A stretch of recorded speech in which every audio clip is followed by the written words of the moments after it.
If we could take our seats, please, in preparation for the meeting. We'll start shortly, like right now. We're just on time, so welcome everyone. And just one matter of housekeeping. The meeting is being live streamed today, and we do have people speaking to us around their submissions. Some will be in person and some are by Zoom. Do we have any minutes? No? Okay. Do we have someone that's got a character and willing to do it, or? Aaron? If you like, Mel, that'd be appreciated.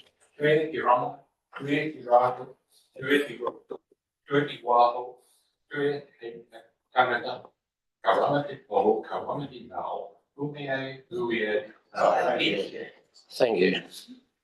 No apologies. So any declarations of interest? No.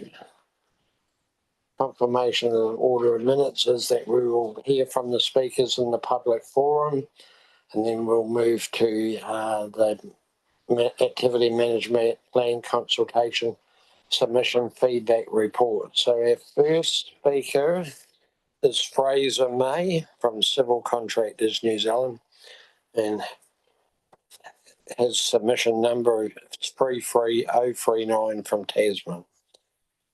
All right, Fraser, you're on Zoom, ready to go, I understand. So there you are, Fraser.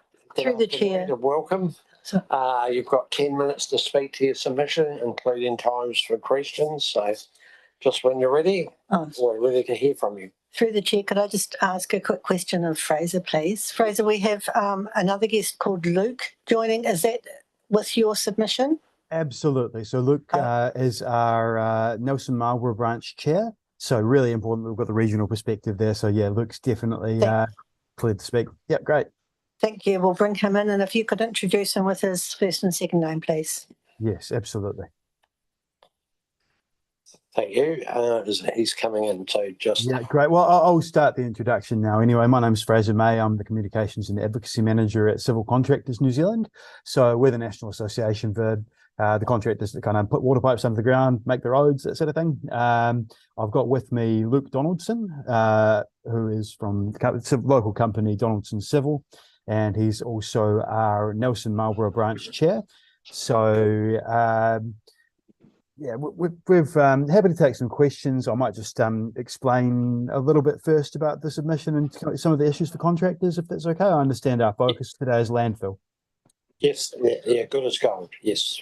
Excellent. Okay, so I suppose contractors are aware that waste management and minimisation is something local government's looking at all the time.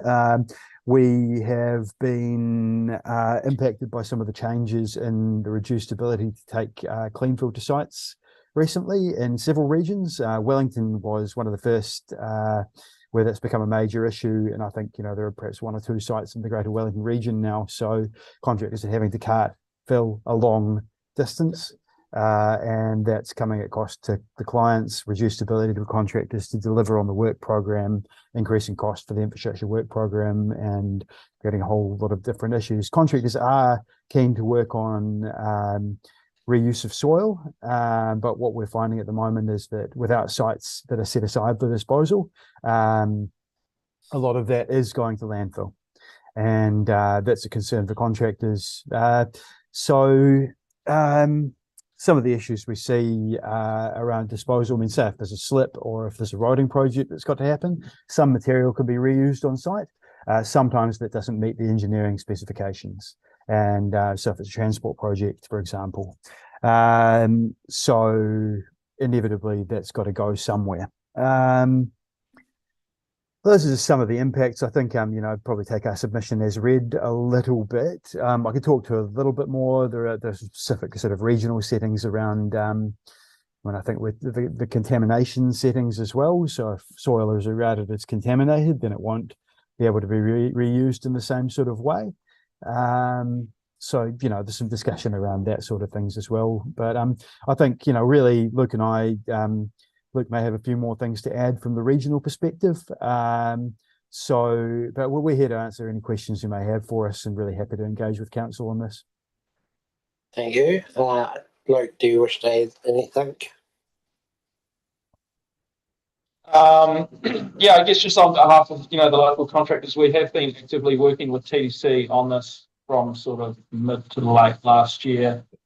What we've done today to sort of outline our concerns, and it's really based on mid last year when the classes of the fill changed, and what it's really done is meant that Nelson, we've got obviously York Valley Landfill, which is class 1 through 5 facility.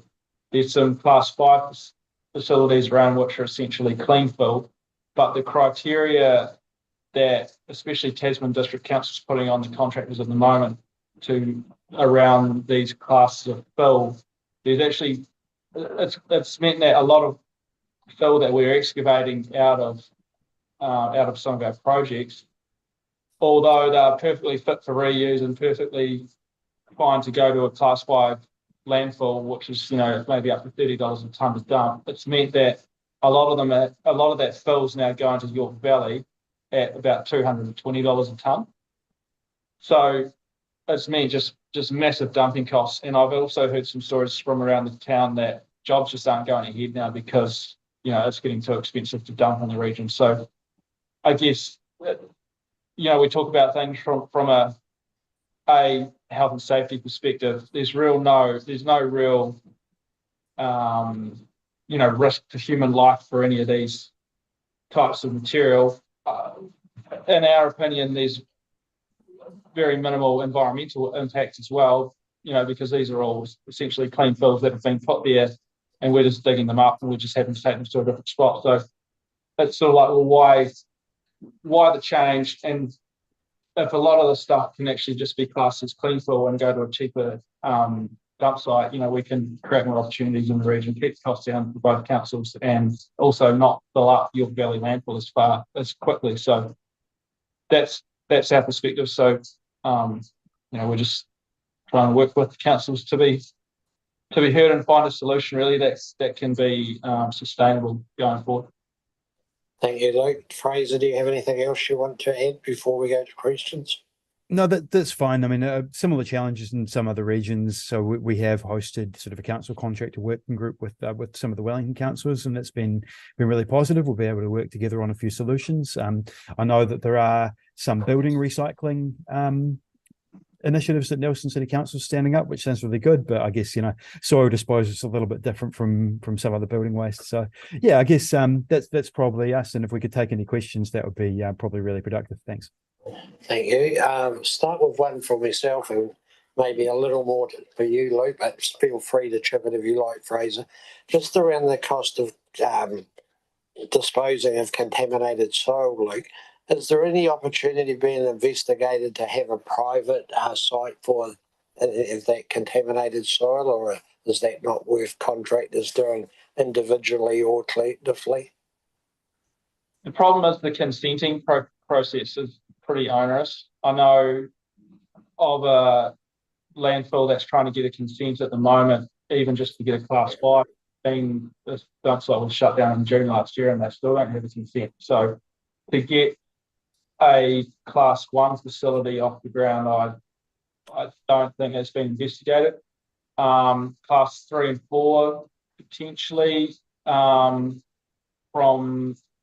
one of the meetings that we had late last year with Rob Smith and Anna McKenzie from CDC, Rob's indication was that it would be a lot easier if we could just find an existing hail site and make a dump site there.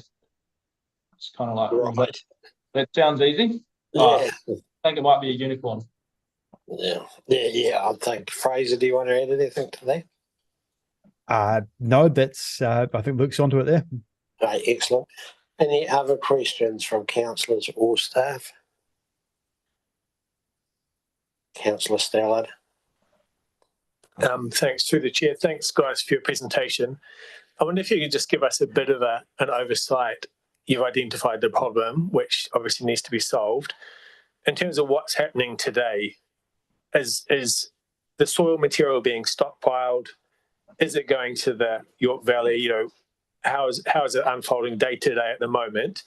And how long might it be before you think it's really a critical? It's obviously a problem already until it's a critical problem. So a lot of it's being stockpiled, yes, where it can be. A lot of it is going to a dump site in MCC that we know about anyway. It's from civil contractors. I know a few other contractors have got their own dump sites,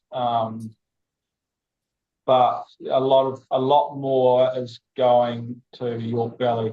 In terms of timeframes, I don't know if I could put a time on it really. You know, with the region produces upwards of 500,000 tonne a year of fill through the various classes. So how big do the stockpiles get?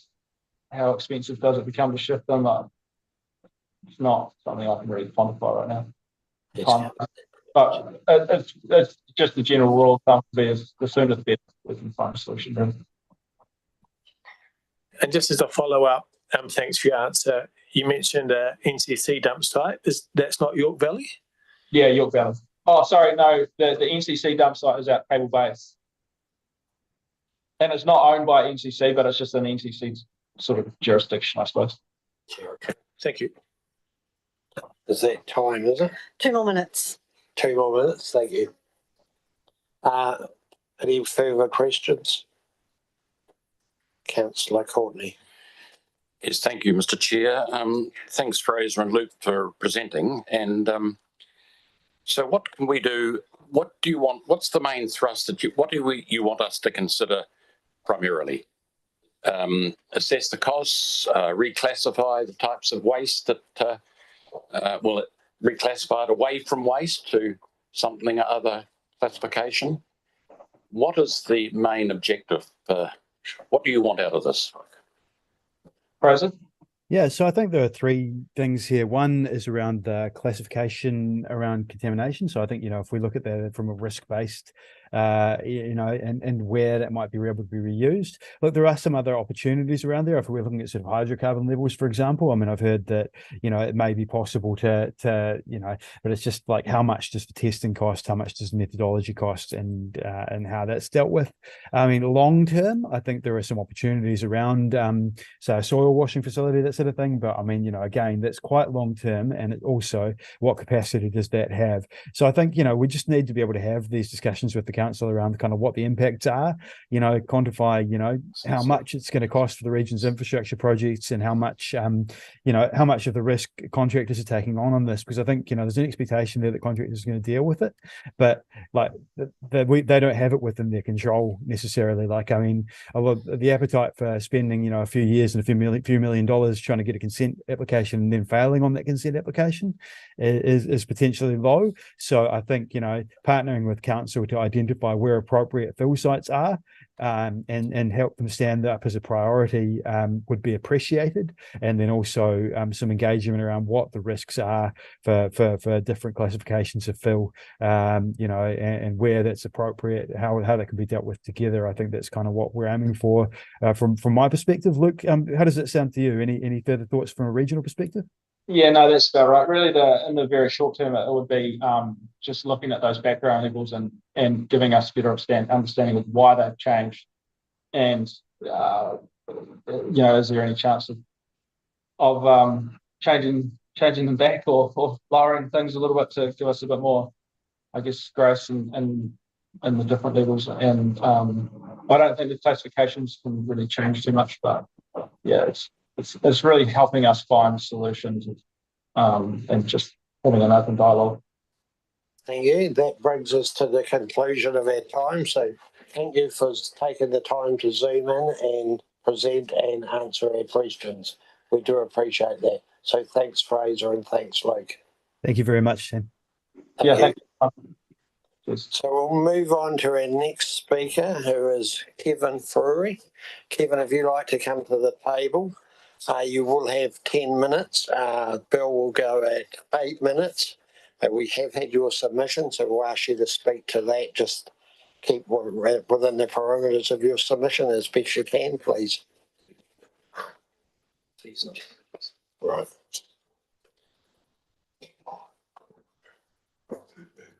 So, Stuart, could I ask a question? Sorry? I just wonder if we could be pointed to the submission number in our agenda.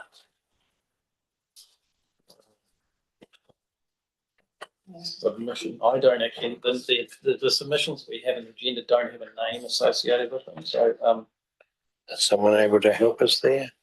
I can't speak to that. Oh, yeah, but I don't think we have that number on here. No.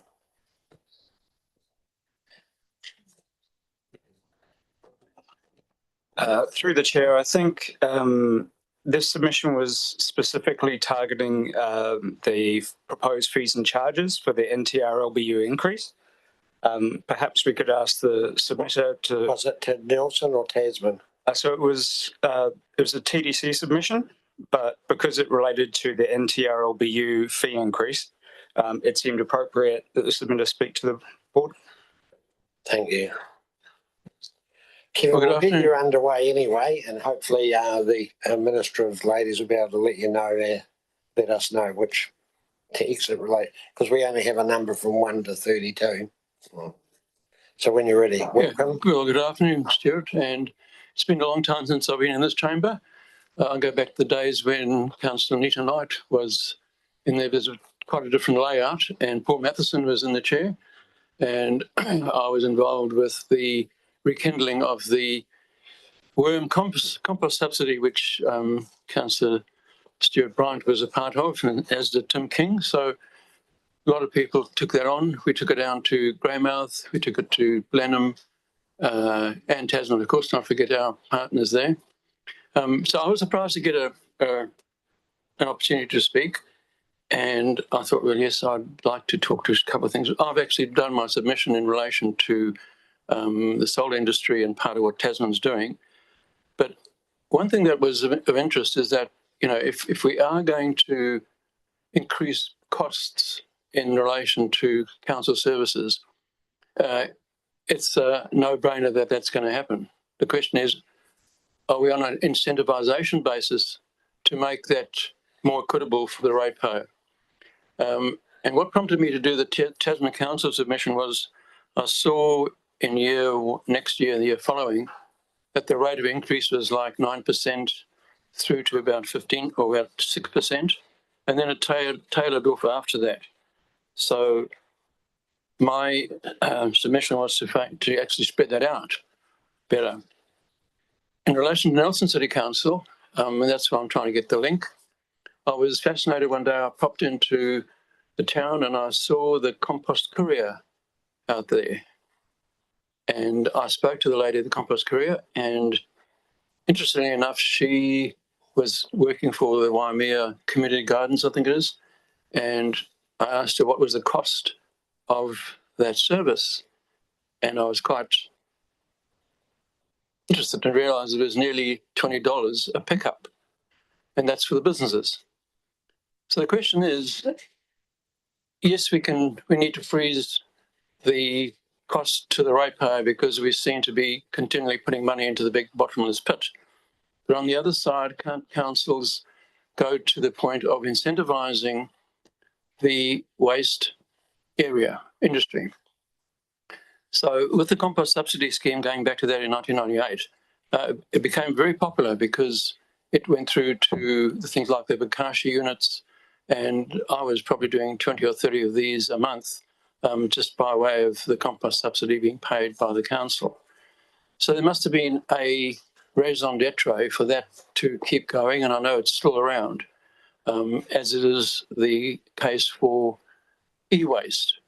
So there are a number of areas where the councils can look to how do they incentivise that to be more equitable for everybody to partake, and therefore reduce the high jump of rates increases, because it's becoming there'd be a lot more people falling into the rate increase niche. And if they, for instance, in the energy sector, there'll be people who'll be feeling the pinch for the energy side. And when the lights go off, the lights go off. Just while you pause there, it's number 12, councillors. Carry on, Kevin. I just pointed to where it is in the agenda. Okay. So if I reverse the hat now, it might be interesting for Tasman District Council to look at how the compost courier system could be enacted within the town centre of Richmond. Because this lady who was doing the pickup, she was doing the pickup down the road here, and I saw her take an empty bucket out and come back with a full bucket, and then goes to be composted. One of my pet hates is single-use plastics, and I've got a radio show on Fresh FM on Monday mornings and Thursday afternoons, and single-use plastics is one of the largest no-brainers in our industry of people trying to stop that happening. And it's the degree to which we can address that, either be, I mean, the Australians do it very regularly with their 10 cents credit on a glass bottle. There is an incentivisation opportunity. So how can the powers that be look at that and take on board incentivising that relationship?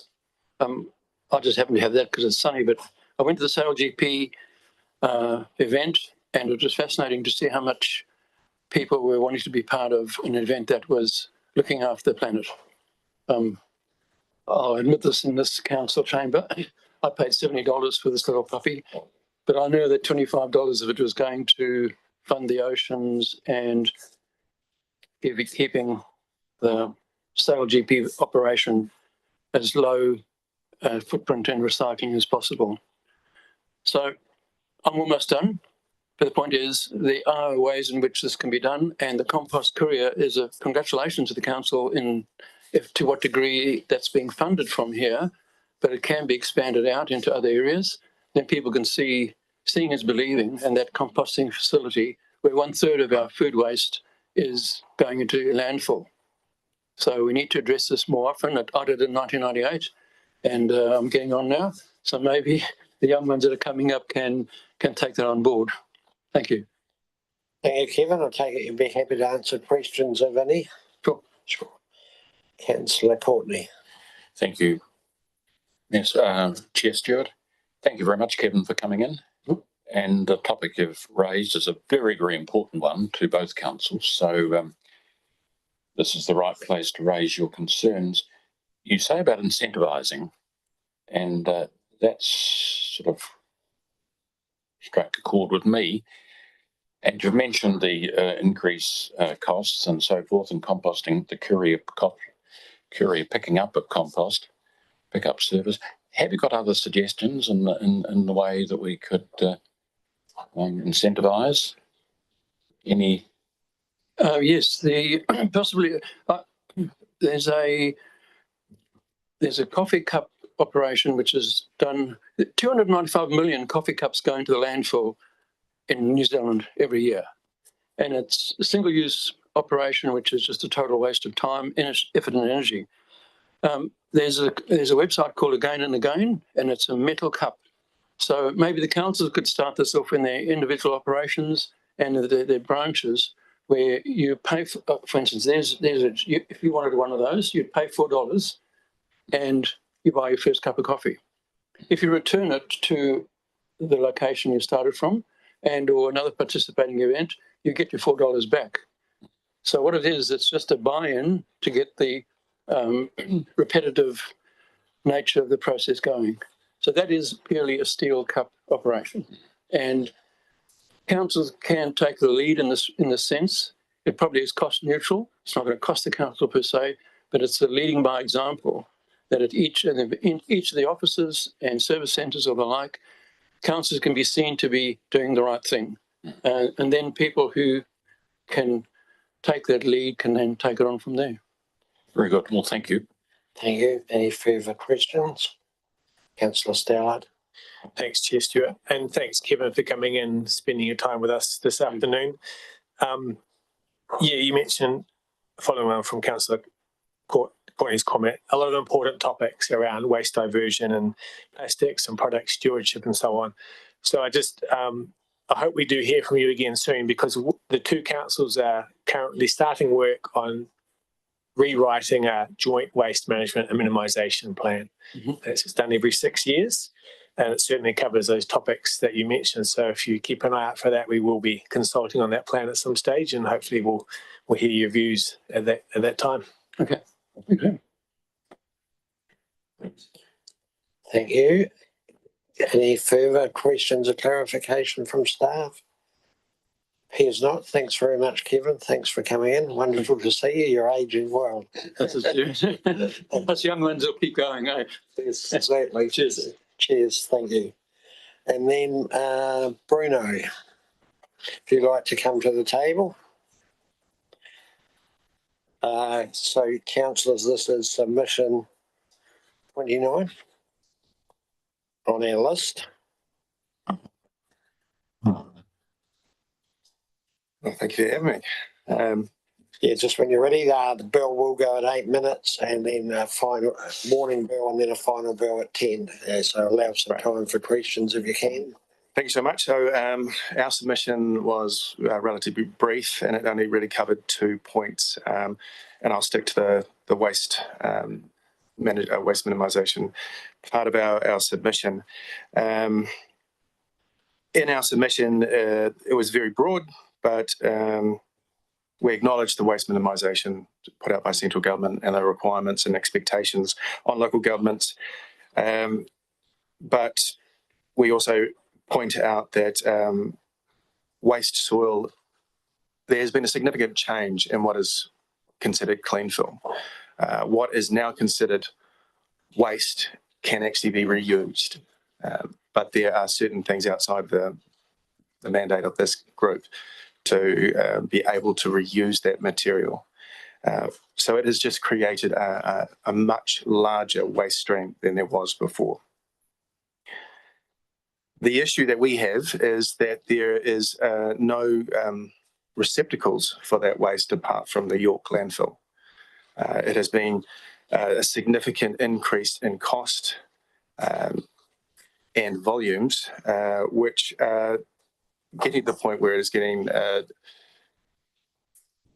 it's tipping projects. For most of the work we do for councils. Roughly 20% of our work is for the Nelson and Tasman councils. So that cost will come back to council. It has been concerning that in our discussions with some members of council staff that they don't believe that there is a problem with waste material, with clean fill.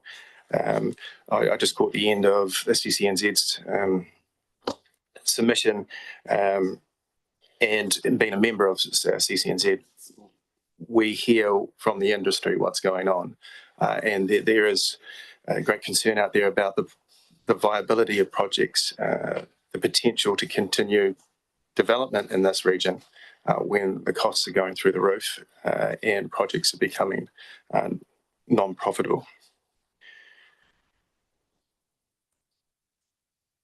Now, just picking up on what Luke and Fraser were talking about, the regional background levels and potentially changing them. I mean, that's a real small part of it. The change from clean fill pre-2023, a lot of material that we as an industry could actually put into the ground or reuse, such as like concrete and whatnot, now has to go up to York. There are no other options. TDC discussions have suggested other pieces of land that we could potentially look at going through consents. We have priced those options, looked at the possibilities, and it just doesn't stack up. For the moment, we are stockpiling material on some of our projects where we can, but we are bringing the bulk of the material up to the York Valley. That cost is passed back on to the client, which in some cases is TDC and NCC.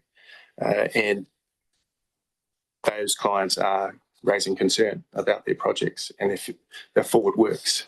I do have some numbers if you're interested in them.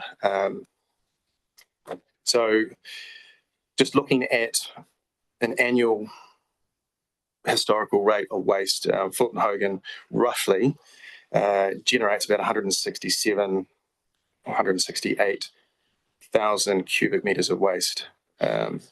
Before the TDC changed to Cleanfill, roughly 55,000 cubes would go up to the York. The rest would be loosely considered as Cleanfill and put into quarry pits or other projects or reused on site.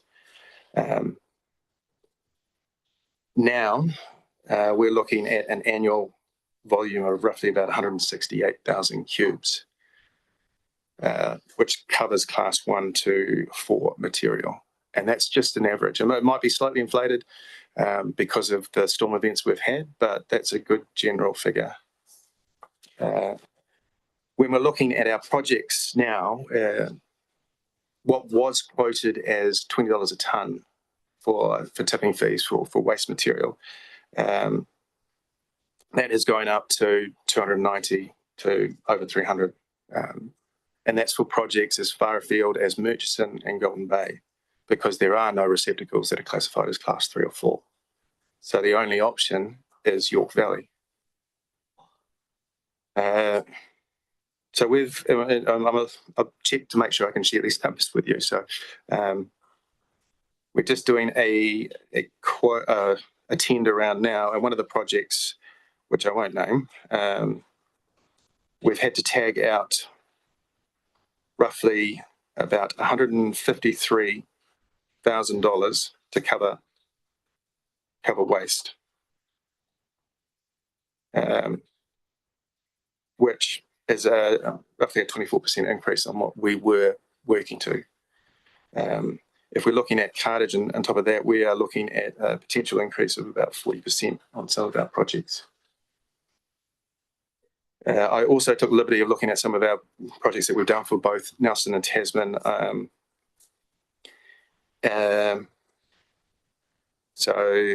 This is the Salisbury roundabouts. The total tender price was around about 3.1 million. It included about 3,500 tonnes of waste. So we bid at $23 a tonne, so it was about 80K. Under the new guidelines, class 2 tonnage was about 100 tonnes at about 26,000. Class 3 was 600 tonnes, so that's 160. And class 4 was 2,000 tonnes, so that's 500,000. And that all material would having to go up to York. So the total additional cost of that project would have been roughly $800,000. So it's hitting the projects hard, specifically for infrastructure builds, and we're finding some of our private clients are actually folding on their full work commitments just because it's just making it untenable. So in my submission, or in our submission, we did put forward some relief that we would like you to consider. Hearing CCNZ, TDC, they have the ability to review their regional backgrounds. We don't dispute that. It's just the process it's gone about. There was no consultation. There was no great appreciation of what the unintended consequences of that change would be. But from this business unit, we're looking at an opportunity, an option, creating a class 3 floor landfill up at York. You have undeveloped cells. You could do it far quicker than we could, and deal with it and generate income from it. It's the only option we've got in this region to deal with this sort of waste. It is not going to wait. It is going to be an annual volume of material that has to be dealt with. That's either going to go into your municipal waste and shorten the life of your York landfill, or we look at creating another one. The industry priced it out. We can't do it. It just doesn't stack up. For us, it would take too long. And in the interim, projects are just going to stop. Thank you. Thank you. Happy to take questions, if any. Councillor Courtney. Thank you very much, Mr. Chair. Thanks for your submission. You finished your last few words with saying we can't do it, that's the industry. Yet it is your problem. Now, let me finish. The previous speakers spoke about a partnership. And I wanted to draw them out on that, but I just didn't think I could discuss it in the committee here later on. So what do you see when you say industry can't do it? You can see where I'm coming from. I'm coming from the ratepayer's point of view. So you're asking them to do it indirectly. I know we're a self-funding business, but it is their land, their landfill. Yep. So tell us, just develop that a bit for me. You've got to. So I guess when we're saying industry, we're looking at individual companies or joint ventures coming together to look at a piece of land, to go through the consent process, to get to a point where we can satisfy council and the planners that we have a consent, and then the monitoring and maintenance of that. You need a net large piece of land to be able to deal with. If Fulton Hogan is just a small part of the construction industry and we're generating roughly 100,000 cubic meters of material annually, you're looking 2-3 million cubes of material potentially. I mean, if we have weather events, to try and get a consent, you're looking at, I mean, our last consent cost us almost $1 million. You've got the land costs. A soil washing, which they talked about, is you're starting at $1 million. It's also the science and the monitoring behind it is a significant ongoing cost. That's the first bit, wasn't it? One Fulton Hogan couldn't bear that cost. 2 companies couldn't bear that cost. Like you asked. Of course, we can charge for that. The ratepayers, the business unit, can charge for that. We're not expecting this to be done for free, but it's an option. You can do it much quicker than we can. It will take us 18 months, and that's without any blowback from the community. You have a designated site. You've got a far easier the run to get a consent, and it'd be far easier to deal with.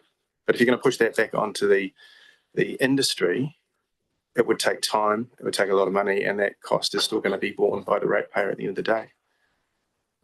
In a partnership, is that? In a partnership? Yes, is that in partnership?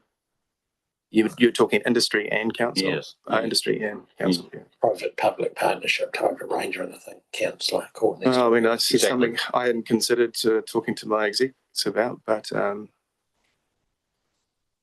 I guess it's the location, the land. Might be an opportunity. But again, if we're looking at a non-designated piece of land, then we're in for a tough road. Thank you. We're over time, so I think that draws us to the end. Unless anyone had a real burning quick question. No, that's all good. Thank you. Thanks for coming in, Bruna. Right. I think we might just take a 2 or 3 minute break. So I just may have to make a phone call to one of our EAs, sure if it's urgent or not. So yeah, 5 minute break before we start.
management plan, the submissions that we've received through the council, the two councils, on our activity management.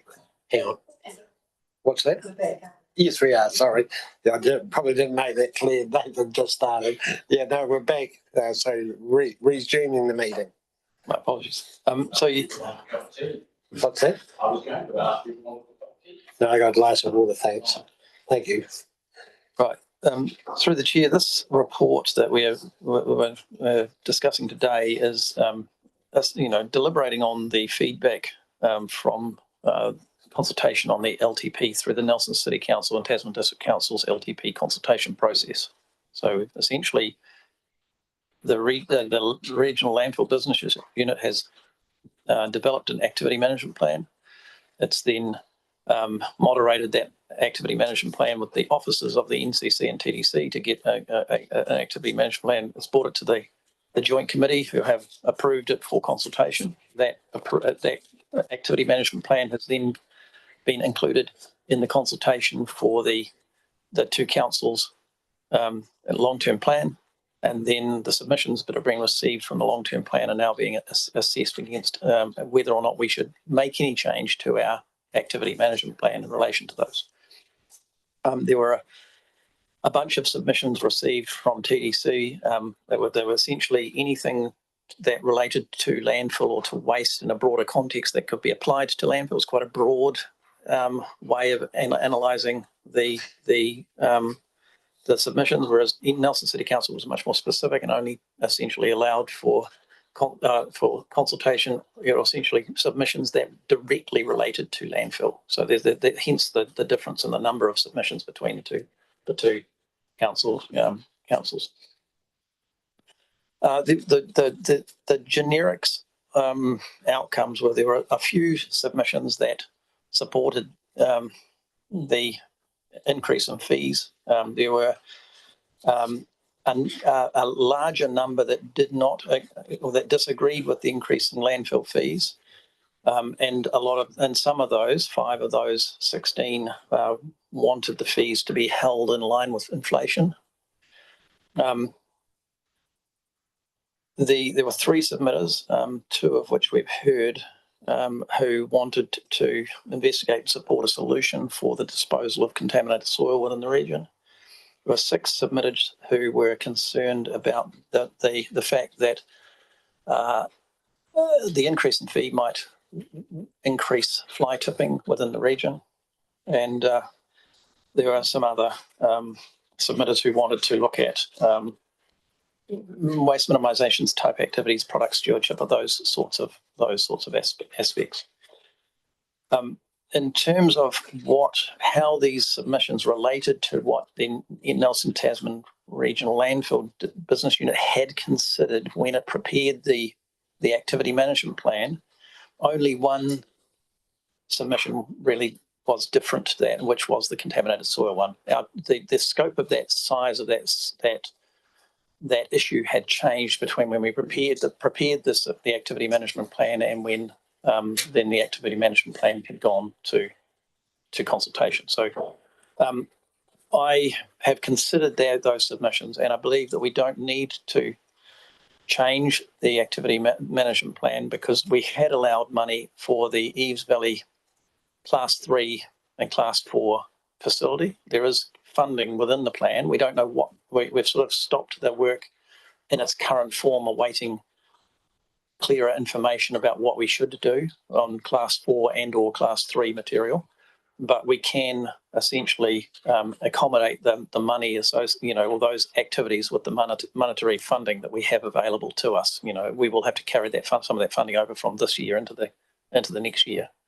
In terms of the disagreement with the increase in landfill fees, I'll address firstly the submissions in relation to the increase only being at CPI or with the level of inflation. And the landfill business unit is not able to do that. We are exposed to external forces that are outside of our control that increase the rate of landfill fees faster than inflation. Central government have put on NTRLBU costs that are increased above inflation, and so we need to accommodate those. Similarly, we have other costs such as the local disposal levy, the ETS levy, that various other things that are in advance of inflation. So while it would be very nice to only put the price up to the tune of inflation, that we're not in the position to be able to do that. In preparing the report and the activity management plan, we did consciously look at cost. And when the joint committee considered the report, the initial plan, you did ask me quite specific questions about cost and whether or not there were voluntary costs and voluntary activities that we could remove from the plan. And at the time we discussed that there was one activity that we considered was voluntary but necessary, and that was the temporary transfer and the transfer facility for the safety aspects on the landfill. And we recommended at that time that those would remain in the plan, and the board adopted that with those in. And I still believe, and I strongly recommend, that we don't change the plan and we can continue to keep those factors in. So the result is that I would recommend that we adopt the fees and charges as they are with no changes. And that's. Thank you. Obviously, we're happy to take questions. Absolutely. Do we have any questions? Councillor Stallard. Thanks, Chair Stewart. Just a clarity about the scope of what we're doing today. So, for example, of all the submissions that were sort of related to landfill, are we considering them all today, all here today, or some kind of be more of the domain of the full councils and their LTP deliberations? So we've drawn quite a large boundary around the Tasman District Council ones, and then we've basically summarised those into the types of, essentially, the generic meaning of those submissions. So 16 of those submissions were related to fees and charges and not wanting the fees and charges to go up. Five of them were wanting it to stay as those were not necessarily specifically about the Nelson Tasman Regional Landfill Business Unit. They may have been referred to waste or waste management and fees and charges. And so they might have actually been submitting in a more generic sense against the fees and, the 10% rates increase in Tasman District or something similar, but using waste or waste management in that context. And so what I'm doing is dealing with aggregated summaries of what the different types of submissions were rather than any individual submissions. And we've heard individual submissions that wanted to be heard. So that's okay. And if I could just follow up on that, we've heard some submitters talking specifically about waste soil, and you've mentioned, there's some funding for Class 3-4 facility at Eves, but my understanding is that that's not going to accommodate the kind of volumes that the industry's been talking about. So where do we go with that whole issue around the waste soil and having the appropriate facilities to accept it and so on? Does that just handle it?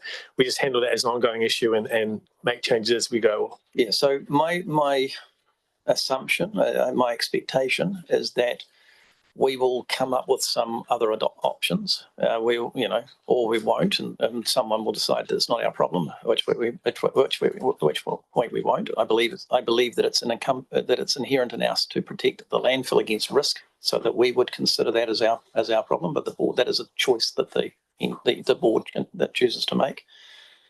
And we will come up with some options. And I believe that within the scope of the monetary allowance that we've got for Eves Valley, that we could activate some of those options within the existing funding. We haven't spent that funding, and therefore I'm not suggesting that we would change the activity management plan to increase funding to allow for that. I would say that I would seek permission from the board to divert existing funding to another purpose if we've come up with an option that would be suitable. If that answers your question. Yeah, thanks. And through the chair. So just to follow up, so do you believe with the business units, existing funding arrangements and budgets, a complete solution could be found in partnership with industry? Either in partnership with industry or within partnership with other organisations that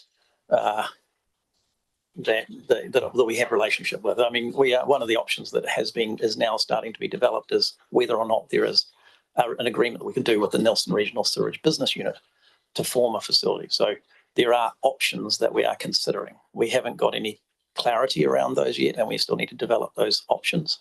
But I believe that we could come to a conclusion and not have to seek additional funding. If we did have to seek additional funding, then obviously we would do that at the time once there's more clarity in what the solution would be.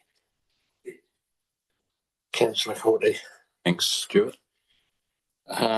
Officer Nathan, the first presenters were very good, I thought, and they were talking several times. In fact, I wrote the word down 3 times, partnership. And I had difficulty with the final presenter to draw out that word. Are you exercising your mind on this as a possible way forward in regard to industry and the class 3s and 4s soil that they're having great difficulty with and great costs associated with disposing of? Are you exercising your mind on that possibility of a partnership in this area? I have considered it, but we haven't reached a point where we'd understand whether we can create significant additional benefit from a partnership. Yeah. You know, at the present time, there are options that we have available that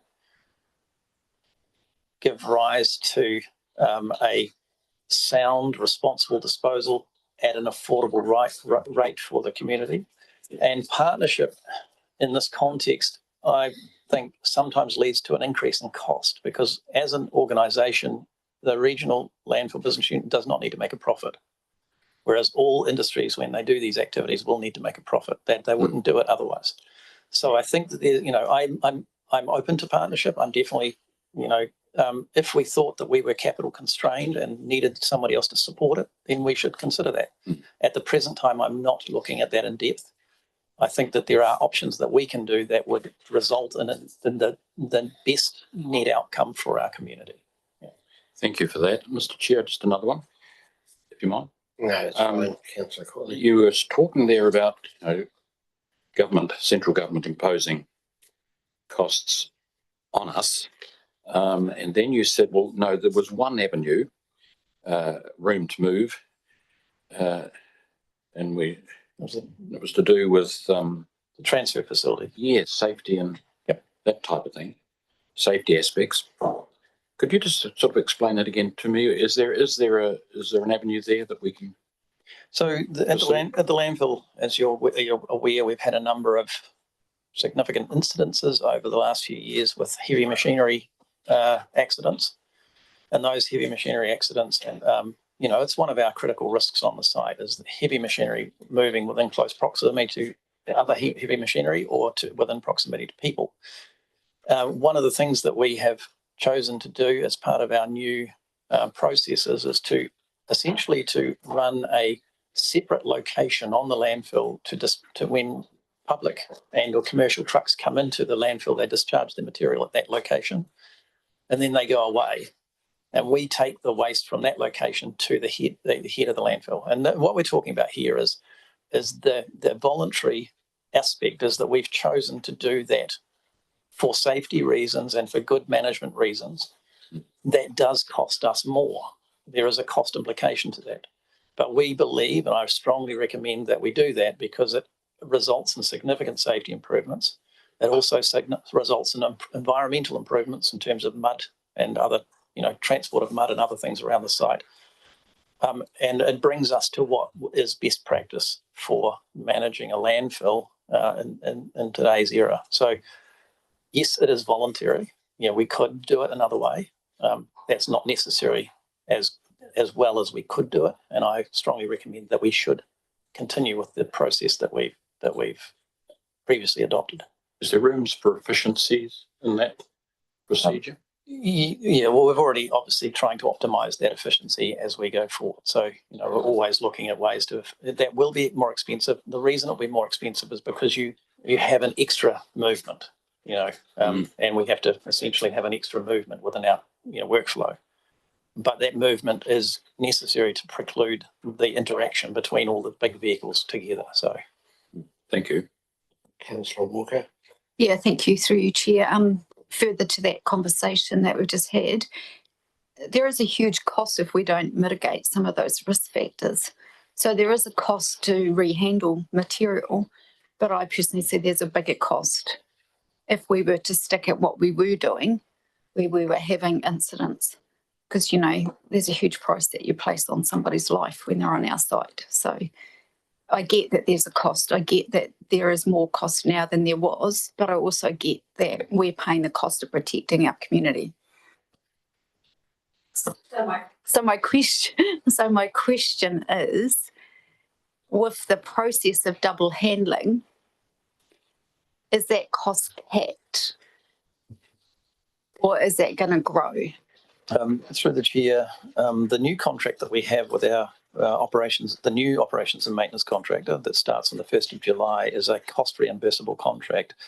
So essentially, it's that they have a target, what's called a target outturn cost, and they've tendered on a cost based on a scope for the 7 years of their initial period. And if they increase the cost above their, the activities they have on their scope, then there's actually a pain element in the contract. They would essentially not get as much profit from the contract. And if they do it for cheaper, then we give them a gain. They increase their percentage of revenue that they get from the project. So we also get a benefit, but they get a benefit. So we've tried to put in place, strong incentives to drive efficiency and cost effectiveness of the process. We've tried to make it so that the contractor wants to spend less because he still gets a net benefit for spending less. He doesn't make as much money, but he makes more as a percentage if he does it for cheaper. And so we're trying to incentivize the outcomes that we're looking for. And that, in addition to myself and my staff looking at ways of maintaining efficiency on site all the time, I think we'll be able to keep, a good outcome. That doesn't mean that we can cap the cost. Ultimately, it's a cost reimbursable style of contract. So if it costs more, we have to pay more. Thank you. So just a couple from myself, and some of them for you, Nathan, some for administration. So just in relation to these contaminated soils and the different classes, any of those soils able to be used in the landfill for capping or any alternative use that we could use? And then, so I'll let you answer these questions one at a time. Okay. Yeah, absolutely, that can. However, the landfill business unit is actively working to not accept material to the landfill for capping and instead use, we're looking at moving to a reusable cap material. So a tarpaulin style of material that we can use for daily cover. Okay. Right. So we won't need that material for daily cover. And the intent of that is to not waste airspace within the landfill, because every time we put dirt in there, we don't get it back out. We would still need to put out what we call our intermediary cover. That's the lay between the layers, but that it gets recovered. Those 300 or 400 mils of material, you can get off, 350 of that 400 mils of material and reuse it again. So in the context is we have actively reduced the amount of cover material taken onto the site, and 5-6 years ago it would have been 30,000 tonnes a year. Last year it would have been less than 1,000 tonnes a year. And we won't, but from an operational perspective, we don't want to be bringing stuff onto the site. It just increases the use of airspace. Right. Then in relation to the last speaker's submission, they suggested that we should be looking for an alternative site, which I found a little strange, because they could well do that themselves. We would have a huge amount of cost as they would to set up an alternative site. Yeah, I was going to ask him, but we're out of time. So. For the chair, that's not entirely true. I mean, they say that that would cost them, and they're probably true in that respect, because they would have to buy land and get a consent for that land. The the NTRLBU has designated land, for landfilling. We don't own all of that land. Nelson City Council holds some of that land in the York Valley catchment for landfill purposes, and it is designated for landfill purposes. So there is a possibility of doing something in one of those.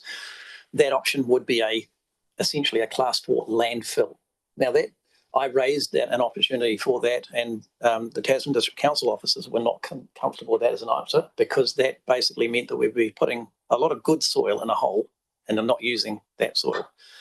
So in the meantime, after that opportunity was discussed, we've now gone back and sort of tried to identify an alternative mechanism that reuses the soil in a beneficial way.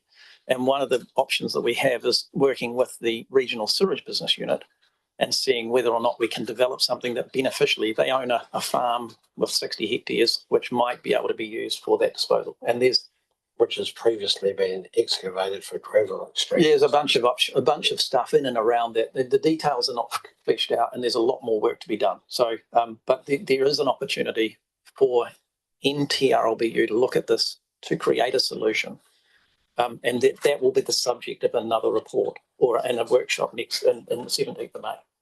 Thank you. We're a busy day, the 17th of May. Just around administration, I'm not sure, Robin, this maybe.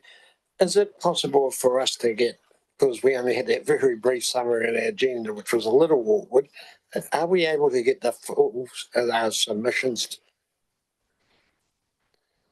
Through the chair, I think Mark can provide those submissions. The brief is what was provided, I think, to Nathan from TDC. Right. So there was no full. I didn't get any. I got no context around those submissions. I mean, they basically snipped out the elements of the submissions that they thought related to without landfill. Anyone to a lot more work. Richard, are you able to help? Would it be possible? Because some of them were very brief, like Kevin Furry's. Mike can help. Through the chair. So a lot of the submissions were very broad in topic, and some of them covered almost every aspect in the LTP consultation document. That's the problem. So I think the Tasman District Council very kindly tried to highlight the bits that were relevant to the board so that they didn't have to read an enormous stack of papers to then see one small comment that might have been, please freeze all fees. Right. Because, to wade through potentially hundreds of pages to then try and identify the one line that might relate to the landfill. Right. So all of the key sort of bits about the landfill were picked out to try and make it easier for yourselves. Any comment, Richard? I'll just say thank you to Mark. I mean, I've got no administrative ability in regard to the LTP, and I wouldn't have a clue how to find it or anything. All right. Okay. Maybe that's something I'll talk to our team about. And would the other councillors be interested in the fuller submissions of what we had? Through the chair, I think the other thing you're going to find is that many of these submissions, the 30 from TDC. The 20s from TDC probably don't actually refer to the landfill business unit very much at all. And then the point that has been raised out of the submission by the administrators at TDC is that because it said, let's say number 12 that we referred, freeze fees or rates charges in line with inflation only will be related to the fees and charges, and we're consulting on fees and charges. So that's pretty much the only thing that will relate to out of that entire submission to the NTRLBU. Right. And so what they've done is said, well, actually, because it's related to fees and charges, and we're consulting on fees and charges, that their piece relates to this. And so we've drawn the bow right around that and said, okay, we'll bring that into our submission and we'll consider that as part of our overarching submission. But it didn't say anywhere in that submission, I suspect, I haven't read the submission, NTRLBU, landfill, waste disposal or anything. It probably didn't say anything like that. It probably said freeze. Yeah, I understand what you're saying. In line with inflation. Yeah. Right. And so, yes, by all means read them. We probably will. As Mark and others we've got a lot of repetition in our submissions because of all the different headings, but I'm not sure quite how you do them here at NCC. Councillor. Thank you, Stuart. Hang on. Well, Richard, did you have something? Oh, no, I'm just emailing Riley Wayman from TDC to let I'm not even sure if she's there though, but we can look into it next week. Yep. And through the chair, you will get all the full submissions as part of the council evaluation, so it would be all the same information again. Good luck finding it in there. Mr. Chair, I think they're perfectly adequate, except perhaps for the name alongside the person's name. That would be helpful. Yep. Pardon? Why did we? I don't know. That may have been me, because generally I remove names from everything if I can. So I don't, that might is not, because we don't really like referring to individuals in our meetings. And so maybe I did that by mistake. So we got through and it was perfectly adequate, but just a little bit stumbling over the name. And if I misheard you, I couldn't hear the name. I was wondering who I was talking to. Yeah, my apologies. I don't know. I can't remember. I mean, I prepared the bulk of the report sometime ago. Oh, you mean the gentleman? Yeah. That was Kevin Furry. No, Bruno was the last man was Bruno Brosnan from Fulton Hope. And the first two were Fraser May and Luke Donaldson. Thank you. Right. Right, anything further? I'm happy to move from the chair the 2 resolutions. Is someone happy to second? Councillor Courtney? There's actually a recommendation to council as well. Okay, does that come? Right. It's in your agenda. Right. Can it be part of this? It is part of the Move them all at once.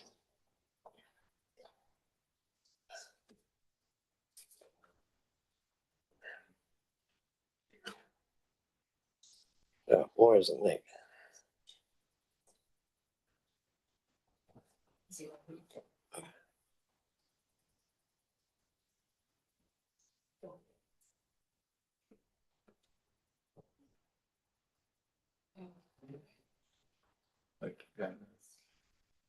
Keep that down.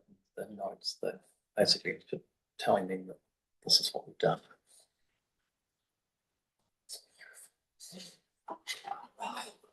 Right. So, are we clear what we're doing here? Oh, okay, we've got most of it on the screen now. Councillors, it's on the screen and on your agenda. I've moved all of them as one. I'm able to do that, Robert, am I? Do we have a seconder? Councillor Courtney. Any further discussion, questions, debate? Councillor Stella. Thanks, Chair Stewart. Yeah, just to address what's before us. So firstly, to thank the submitters and the ones who came in person and officers for administering this consultation process and delivering the material before us today. There is obviously some concern about the whole contaminated soil issue, and we've had really good, I think, guidance from Nathan around that, and that we are looking at it and we hope to find a solution. And I do agree that we should be have an aspiration to be part of the solution and continue engaging with industry and so on and find a good resolution to that problem. I think it's good to have all those solutions, submissions around costs, and I do acknowledge there's a range of opinions there. And I think, as Nathan pointed out, if this were a sort of a business that was in a very static environment and it was a mature business, it'd be fair enough to say we operate with costs rising in line with the CPI. But I think it is, we do have to respond to legislation and changing expectations from the community and climate change considerations. So I think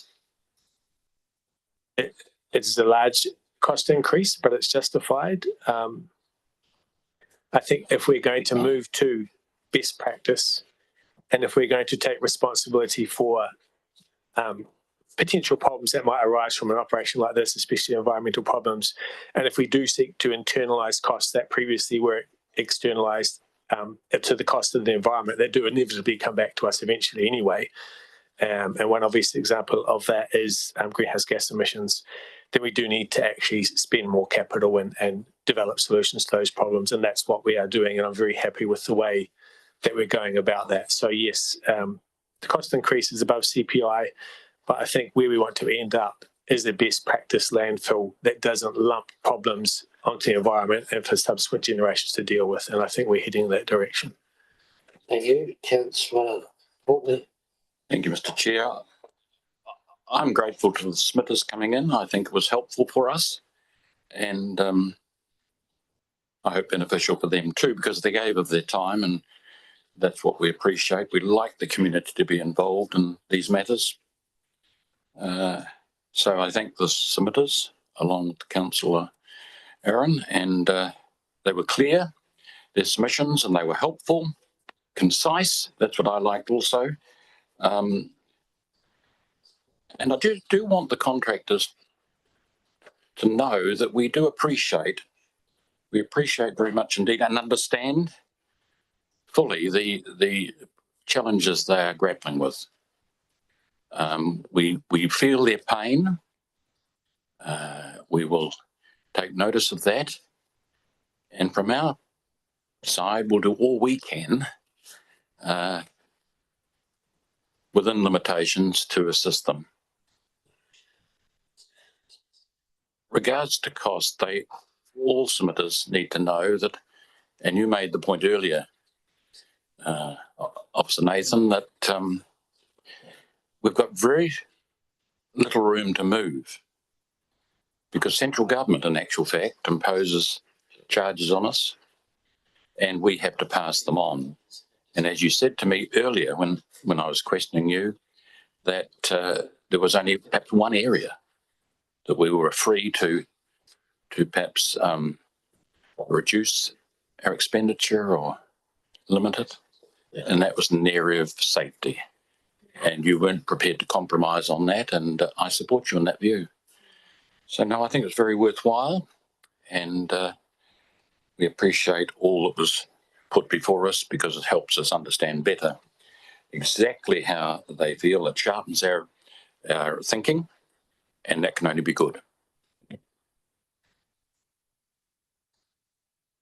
Thank you. Councillor Walker, did you have anything? Just for me to thank everyone, submitters, those that made submissions as part of their wider submission that were drawn out by staff here on the TDC and NCC for us to consider. Nathan, for the work you've put into the report, and your team and the NCC wider team, thank you all. I think that I've just noticed that for some stream read on mine, that's a minor wording change. It's not an amendment, just a wording change. Clarification, really, around the business unit activity management plan in the business plan. So the intent of the resolution is not changed at all, it just clarifies it. Right. My understanding. With that, I'll put the resolution. All those in favour will say aye. Aye. To the contrary, no. The ayes have it. Carry. Thank you. Any other business to come before this meeting? I'd just like, yeah. Before we just quick chat afterwards. We're going to have closed the formal meeting and move to a workshop. So, Robin, if you could, the meeting is closed. Stop the live.